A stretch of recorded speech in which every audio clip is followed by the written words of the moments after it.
ინფლაციისა და ლარის კურსის გათვალისწინებით როგორ შეიძლება 35 ლარით მომატებული პენსია მიღწევად ჩაითვალოს პენსიონერებს სწავლების შეძენისა და სესხის გადახდის შემდეგ არსებობისთვის აუცილებელი მინიმუმიც არ რჩებათ. ოფიციალურად 440,000-ზე მეტი ადამიანი სიღარიბის აბსოლუტურ ზღვარს ქვემოთ მყოფია. აქედან 144,126 ბავშვია, რაც იმას ნიშნავს, რომ ქვეყანაში ყოველი მეექვსე ბავშვი შიმშილობს და საკვებზე, ტანსაცმელზე, გართობასა და განათლებაზე მხოლოდ ოცნებობს.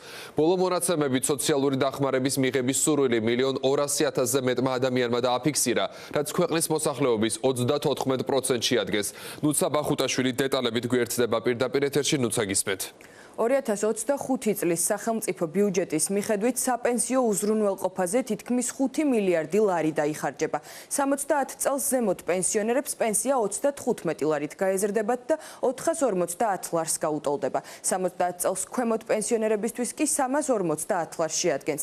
მაღალმთიან დასახლებებში პენსიის ოდენობა თითქმის 540 ლარი გახდება. ერთი მხრივ პენსია გაიზარდა, თუმცა ეკონომისტების შეფასებით ეს ზრდა მხოლოდ ფორმალური და რიცხვებითაა ასახული. რეალურად კი 2012 წლიდან მოყოლებული დღემდე პენსია უცვლელია და არ გაზრდილა. ეს კი ქვეყანაში ლარის კურსისა და ინფლაციის მაჩვენებლის გათვალისწინებით. ეკონომისტების თქმით, მომატებული პენსიის მსყიდველუნარიანობა პროდუქტებისა და მედიკამენტების მომატებული ფასების გათვალისწინებით ზუსტად იგივეა, რაც 2012 წელს იყო. ის ეკონომიკური ზრდა კი, რომელიც ქვეყანაში არის, მოქალაქეთა კეთილდღეობაზე არ ასახულა.